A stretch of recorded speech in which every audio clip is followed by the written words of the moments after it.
እንኳን ሳይወደክ ገጠመ ኪሳራ ጉራ ከልክ አልፎ ነክቶ ነበር ጣራ ያከበረን ህዝብ አይታል በንቀት ለማል ዓለምና ሰይጣን ሊያጠፉት ያሉትን እምነት አንተ እዚያ ኮሜዲያን እሸቱ የዋልድባ አባቶች እንጸልይብሃለን 30 ሰው በዩቲዩብ ተቀጥራለን የኮሜዲያን እሸቱ ልመና ተፈጥሯዊ ነው 30 ሰው በዩቲዩብ ተቀጥራለን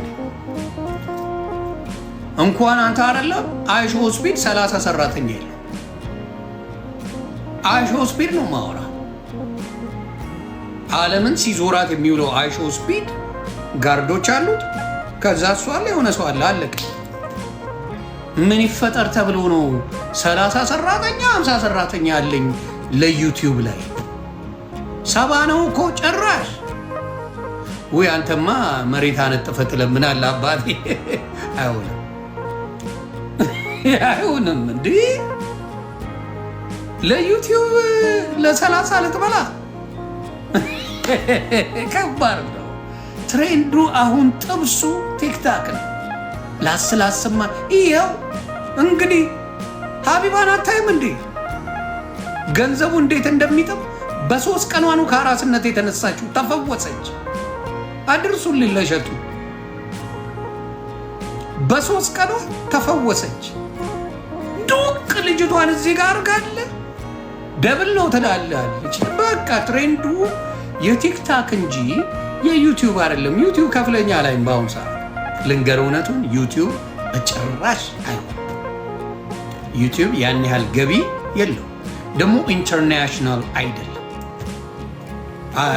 ኢትዮጵያውያን ብቻ ምናልባት ጤንነት የሚያስቅ የሚያጫውት ከሆነ ኤርትራውያን በስሱ ሊያዩት ይችላል ከአንተ ዩቲዩብ ኤርትራውያኖች ዮኒ ማኛን ያዩታል አሏች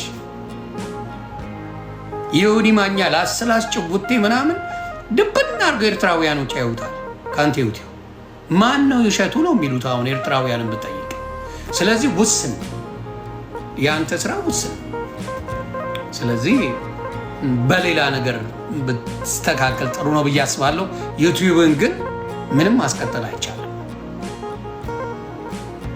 ዩቲዩብን ማስቀጠል በጣም ከባድ ነው ስለዚህ ስለጠየቃችሁን ይልንገር ብዬ ነው እንጂ ምንም የሰራኸው ምናምን ሳይሆን አሁን ለምሳሌ በየ2 ደቂቃው አድ ቢመጣ ጥላችሁ ነው የምትሄዱት ኧረ እብዴ እውነቱን ነው ዩቲዩብ ላይ በየ2 ደቂቃው እያሳለፍኩ ቪዲዮ ላይ ምን ለምን ተንቀረው ላይ ቀር ስለዚህ ግን መልካም ሰው ነው ጥሩ ሰው ነው እሰጣለሁ አንዳንድ ሚስቴኮች ቢኖሩም እንደውላችን ሰው ነው ግን ካገለገልከው ከሰራኸው ከምን አንፃር ይሄ ዩቲዩብ በዩቲዩብ ብቻ የሚሆን አይደለም ዓለምና ሰይጣን ሊያጠፉት ያሉትን እምነት አንተ እግዚአብሔር በሰጠ ጸጋ በሰጠ ዕውቀት አየህ በሰጠ ጸጋ በሰጠ ዕውቀት ለማስቀጠል እየለፋህ ነው እና ታዲያ ሰይጣን ይተኛልኝ ነው ወይ የምትለው ሰይጣን ይተኛልኝ ነው ወይ የምትለው እንዴ አንተ እኮ ራሱን የቻልክ ፑቲን ነህ አንተ ራሱን የቻልክ የእምነቴን አገሬ አላስደፍርም የምትል ሰው ነህ አንተ ራስን የቻልክ ሚኒሊክ ነህ አንተ ራስን የቻልክ ጀግና ነህ ይህንን ሃይማኖትን ባህልን ገዳማትን እጠብቃለሁ ብለህ ተነስተህ ሃይማኖትን ባህልን ገዳማትን ከሚያወድም መንፈስ ጋር ምንድነው የምትጠብቀው ሰይጣን ይበረታባል ይህን የምታልፈው በጸሎት ስለ ኮሜዲያን እሸቱ አሁንም የምነግራችሁን ነገር ባልናገር እኔም ይጸጸተኛል እግዚአብሔርም ደግሞ በእውነት አይወድም እንግዲህ በሐሰት ስንት ነገር እየተወራበት እኛ ደግሞ የምናውቀውን እውነት ብንመሰክር መልካም ነው ማለት ነው እና ለበጎ አድራጎት ለቤተክርስቲያን ለተለያዩ ተቋማቶች በጎ ስራ ሲሰራ ኮሚሽን ይቀበላል አሉ የሚል ጥያቄዎች እየተነሱ እና እስኪ ማቀው ልንገራችሁ በሁለት ከፍዬ ነው ማየው አንደኛ አንዳንድ ወንድሞቻችን እናቶቻችን መቼም በዚህ ጊዜ እንደ ሰው ለገንዘብ ብሎ ሰው በሚገልበት ጊዜ ለገንዘብ ብሎ ሰው በሚያሳብድበት ጊዜ ለገንዘብ ብሎ በኢየሱስ ክርስቶስ ስንት ነገር በሚያረግበት ዘመን የትንፍጪው ዱቄቱን አምጪው በባሌም በቦሌም ብለህ ይለፍልህ ምናምን በሚል ትርክት ያደገ ማህበረሰብ እንደዚህ አይነት የእሸቱን የሞራል ልዕልናና የሐቀኝነት ደረጃ ሲሰማ ሊቀበል አይችልም ወይም ደግሞ መጠራጠሩ አግባብ ነው።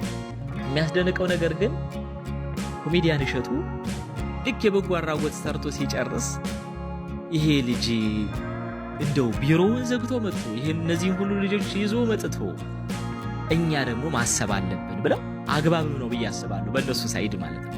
እስኪ ልጃችን ወንድማችን ኮሜዲያን እሸቱ እንደው ይችን ነገር ብትደግፍህ እንደው ለቢሮ ብትሆንህ ብለው ገንዘብ ሲያቀርቡለት ይሄንም ብላችሁ ለማመን ቢከብድ ገንዘብ እኮ ምክንያቱም ብዙ በሚሊዮን ዶላር ስለሆነ የሚሰበስበው ሲያቀርቡለት እንኳን እንዴት እንደሚጸየፍና እንዴት ነርቨስ እንደሚሆኑ ብታውቁት እኔ ከምስጊን ወንድም እህቶቼ $10 $20 ለቅሜ እኔ ልወስድ ነው ብሎ ነው የሚቆጣው። የሚቆጣበትን መጠንና ቶኑን ብታዩት የእውነት ንስሐ ትገቡበታላችሁ። እሸቱን የምታሙ ሰዎች ማለት ነው የእውነት ትጸጸቱበታላችሁ። እንዴት እንደሚጸየፍ ብታዩት አሁን ማለት ለእሸቱ በደንብ ለምናውቀው ሰዎች ራሱ እንዴት እንደሚያም ልነግራችሁ አልችልም። ያ ማድረግ የማንችለውን ነገር ሌላ ሰው ሲያደርገው ማመን ይከብድናል። አረ የማይታመን ነገር ነው። አረ ዝም በለው አምነው ምንድነው ምንም ማድረግ ማለት ምንም ማድረግ አይቻልም። እንግዲህ የሚገርማችሁ ነገር እንኳን ኮሚሽን ሊቀበል እሱ ራሱ የሚለግሰውን ገንዘብ ብትሰሙ ትደነግጣላችሁ። ግን ሰው ቢናገረው እግዚአብሔር ከመዝገቡ ላይ ያጠፋዋል። ለምን? እኛ ከተናገርነው በምድር ይከፈላችኋል ስላለ እግዚአብሔር ሰው መስማት የለበትም። የምታረጉትን መልካም ነገር ሰው ሊሰማ አይገባም። ግድ የለም ዋጋ ከእግዚአብሔር ነው።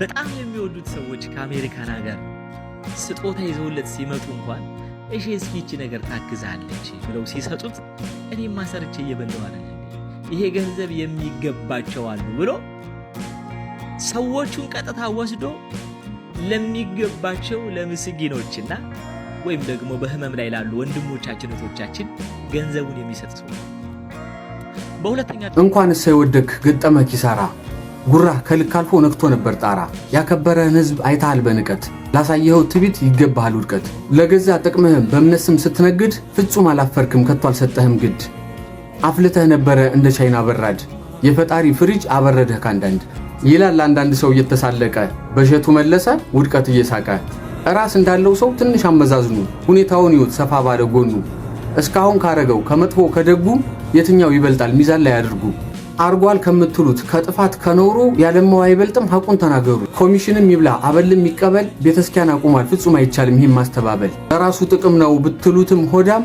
አሰባስቧል ብዙ ለመስጊድ ለገዳም ለመቅዶኒያ እንኳን ያረገው ቢጠቀስ ብቻውን በቂ ነው እሱን ለማመስገን ወዲህ ለማወደስ ለብዙ ወጣቶች አልፈጠረም እንዴት ትናንት የሥራ ዕድል እንዴት በውድቀቱ ትላላችሁ እልል በሰው ቁስል እሾህ በዋዛ መስደዱ እንዴት ቀለላችሁ በዚህ ልክ መውረዱ ግዴታ እኮ አይደለም መስጠት ሳንቲም ገንዘብ ያለበትን ችግር ቢያንስ በመገንዘብ ምናል ብታቆሙ መጥፎ ቃል ማዘብዘብ ያመነ ያዘነ ያቅሙን ይደግፈው ሐሳቡ ያልጣመው እያየ ይለፈው ከዛ በተረፈ ምን ጥቅም ልፍለፈው ኮሜዲያን እሸቱ የዋልድባ አባቶች እንጸልይብሃለን መቁጠሪያ ወርውረን መቋሚያ ዘቁዝቀን የእመቤታችን ስለ አድነን አውጥተን ምህላ ይዘን እንጸልይብሃለን ትሞታለህ ብለው አሁን ያን ነገር ማስተካከለ ከሆነ መቁጠሪያ ይወጣል ገና በምህላ እመቤታችን ስለ አድነን አውጥተን ፈረጅ አንቺ ፈረጅ ብለን ትሞታለህ አንድ መነኩሴ የተናገረ አንድ መነኩሴ ነው ሌሎች መነኮሳት ኧረ ይሄ ነገር አይባልም ነውር ነው ቤተክርስቲያን እንኳን ለገንዛ ልጆቿ ቀርቶ ለጦላቶቿ ምትጸልይ ቤተክርስቲያን ነች መጽሐፍ ቅዱስም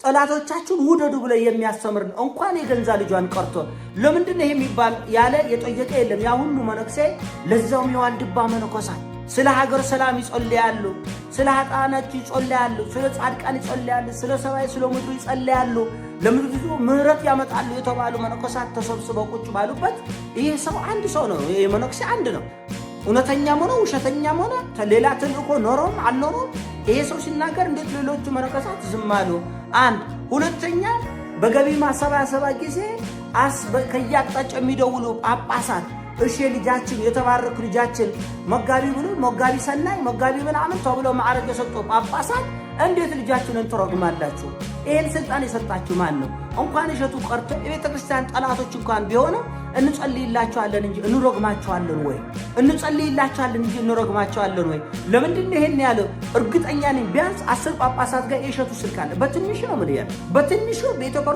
ቤተክርስቲያን ላይ ካሉ ጳጳሳት የገቢ ማሰባሰቢያ ሲሆን ቄሱም ይደውላል መነኩሴም ይደውላል ካህኑ ይደውላል ዲያቆኑ ይደውላል ጳጳሱ ይደውላል ልጁ ግን የልጆች አባት ነው፣ ህፃናት ልጆች ያሉት ነው። እንገላለን በጸሎታችን ትሞታለህ ሲባል ልጆቹ ምን ይሰማቸዋል? ጓደኞቹ ምን ይሰማቸዋል? ስራ ቦታ ላይ ያሉ ሰዎች ምን ይሰማቸዋል? ይሄ የቤተክርስቲያንን ክብር የሚነካ ክብረ ነክ ንግግር ነው። በጣም ነውረኝነት ነው። እንዴት እንደዚህ ትላላችሁ ብሎ የሚቆጣ አባት የለም። የተናገረው ሰው ተናገረ እኮ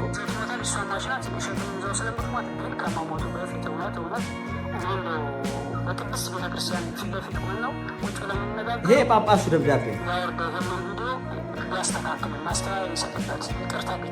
ፍረጅ ብለው የሚጠይቁት እመቤታችን ስለ አድኖ አውጥተው ጾም ጸሎት ይዘው እየሰገዱ የሚጠይቁት ለእሸቱ ሞት ነው። ጥፋቱ ምንድነው ከተባለ የሴቶች ገዳም ብለው ለምን ከአፉ ወጣ? ይሄን ያሉት ግን ጳጳሱ ናቸው። አሁን ያያችሁት ደብዳቤ ጳጳሱን የጻፉት እንጂ እሸቱ አይደለም ያለው። ይሄን ምኑ ነው የሚያሳዝነው? ከሴቶቹ ገዳም የሴቶቹ ገዳም ምንድነው ችግሩ? ገዳም የሴት ሆነ የወንድ ሆነ የአንድነት ገዳም ሆነ ሁሉ የአዳም ዘር ሁሉ የሥላሴ ፍጥረት ነው እና ጭራሽ መቁጠሪያ ወርውረን መቋሚያ ዘቅዝቀን ስለ አድኖ አውጥተን በጾም በጸሎት በመህላ ለእሸቱ ሞት ማለት በጣም ያሳዝናል። የተናገረው ሰው ተናገረ። እንደው ሌሎቹ ጳጳሳት ለገንዘብ ጊዜ ሲሆን ገቢ ለማሰባሰብ ጊዜ ሲሆን ልጃችን እሸቱ ቅዱሱ እሸቱ መጋቢ ስናይ እሸቱ መልካሙ እሸቱ የምትለው ጳጳሳት እንዴት የልጆች አባት ህፃናት ልጆች የያዘ ሰው ዋልድባን በሚያክል ገዳም ላይ ለሞቱ ይጸለይበታል ሲባል እንዶ አትደነግጡም? እንዶ አትቆጡም? እንዶ አትመልስም? ይሄ ነው ቤተክርስቲያና ጸሎት። ይሄ አይደለም ቤተክርስቲያና ለሚያሳድዷት የምትጸልይ ነው። ለጠላቶቿ የምትጸልይ ነች ቤተክርስቲያን። ለሰማይ ለምድር ለሳር ቅጠሉ ለእንስሳቱ ለአራዊቱ የምትጸልይ ነች ቤተክርስቲያን። እና በጣም ልብ ይነካል። በጣም እጅግ በጣም እኔ ከተናጋሪው በላይ የሌሎች የኮሜዲያን እሸቱ ልመና ተፈጥሯዊ ነው። ህይወት ማለት አንዴ አግኝቶ ከፍ ማለት፣ ሌላ ጊዜ ደግሞ አቶ ዝቅ ማለት ነው። ዋናው ነገር አቶ ዝቅ ባሉበት ጊዜ ላይ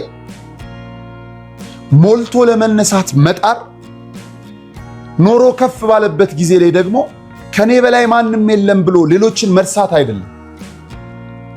እንዲህ አይነት ጊዜያቶች ይመጣሉ ብሎ እንግዲህ ራስን ለብዙ ነገር ማዘጋጀት እንደሚችል የኮሜዲያን እሸቱ መለስ መላቀጥ የሚያጠፋ ደረጃ ላይ ደርሷል። ዞሮ ዞሮ ከጎናችን ናችሁ ወይ ብሏል። ከድክመቱ አግዘ ነው። አዎ ከጎንህ ነን ልንለው ይገባል።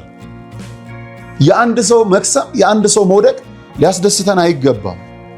ልናረመው የምንችለውን ነገር እናረመው። እኛን የማያጎልብን ከሆነ ደግሞ ከጎን መቆም ባለብን ጉዳይ ከጎን እንቆም። የተሰሩ በጣም መልካም ብዙ ነገሮች ስላሉ መተቻቸትና መተራረሙ ግን እንዳለ መቀጠል መቻል አለበት። ከነዚህም መካከል መምህር ብርሃን አድማስ አንድ ጽሑፍ ጽፏል። በጣም ስላሳመነኝ ነው። እሸቱ መለስ ለሀገርም ለቤተ ክርስቲያንም የሚጠቅም ብዙ ፕሮጀክቶች ላይ ታላላቅ አስተዋጽኦችን ሲያደርግ መቆየቱ ለብዙዎቻችን የታወቀ ነው። በተለያዩ ፕሮግራሞች ምክንያት ከ3-4 ጊዜ በላይ ከእርሱ ጋር ውይይቶችን አድርጌ አውቃለሁ። በቤተ ክርስቲያን ጉዳይ አንድ ጊዜ በነበረኝ የስብሰባ ቆይታዬ ግን እጅግ ተገርሜበት ነበር። እሸቱ ጥሩ ልብ ያለው ክርስቲያን እንደሆነ ሕሊናዬ ይመሰክርልኛል። ለለንደን ጽርሐ ጽዮን ገንዘብ የማሰባሰብ ሂደት ላይ ለሕዝብ ከተገለጠው ተግባር ውጪ አሁን ልገልጠው የማልፈልገው ለብዙዎች ሕቡዕ የሆነ አንድ መንፈሳዊ ተግባር እንደፈጸመም አስታውሳለሁ። ለእርሱ ጥቅም ሲባል የሚተው ተግባራቱን እንደ ሌሎች ሰዎች ሁሉ ሳላነሳ ማለት ነው። ይህን ሁሉ እያወቅሁ እርሱ እንዲህ ያለ ጥያቄ ባቀረበ ጊዜ እንደ ሌሎች አባልነትን ባልመዘገብም እንኳን ቢያንስ ይህችን ሐሳብ በማጋራት መሳተፍ የወሰንሁት ከጎኖቹ በጎቹ ክርስቲያኖች የእኛንም ማጋራት አይታችሁ የጠየቀው እንደምታደርጉለት በመተማመን ነው። እግዚአብሔር ያክብርልኝ ይላል። እኔ በጣም ደስተኛ ነኝ። አትሊስት ማድረግ ባንችል እንኳን በኢትዮጵያ ውስጥ ተመዝግበን ማድረግ ካንችል ከጠየቀ ማድረግ የምንችል ከሆነ በውጭ ያላችሁ አድርጋችሁ ዶንኪ ቲዩብን ከውድቀት ብትታደጉት ብዙ ነገሮችን ይሰራል። ልክ እንደምትመለከቱት ደግሞ በቤተ ክርስቲያን ላይ ብዙ ስራዎችን ለመስራት እቅድ እንዳወጣ ተመልክተናል። እኛ ከምንሰራው አንጻር የእሸቱ ሲታይ በብዙ ሺህ እጥፎች የበለጠ አገልግሎትን እየሰጠ ነው። አንዳንድ